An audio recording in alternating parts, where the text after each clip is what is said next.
Hi folks, today I want to talk about what is CRUD operations and how you can use them in software testing, in writing test cases.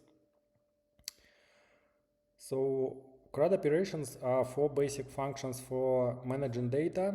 It stands for create, read, update, and delete.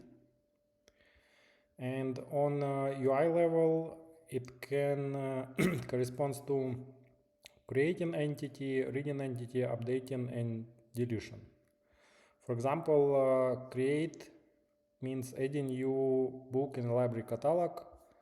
Read means viewing all the books in the library catalog. Updating some data about some book. And delete, removing a book from library catalog, for example. It can be any entity, book, reminder, whatever you're testing. Creating orders, the same for marketplaces. Updating order, for example, shipping address or something if it's possible. Reading means that order after creation is displayed on UI.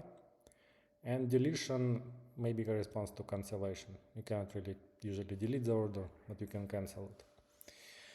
Okay, and on the API level, it corresponds to, in RESTful API, it corresponds to the following HTTP methods.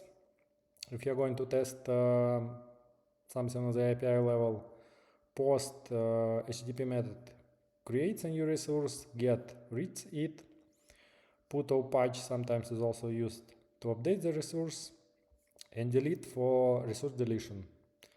So basically, whenever you are testing something one more time, or you are participating in an interview, for example, they ask you to write test cases for some specific situation or application. Please remember that any entity can be managed in these four different ways: create, read, update, and delete. Usually it helps a lot. That's it for this video. See you in the next one.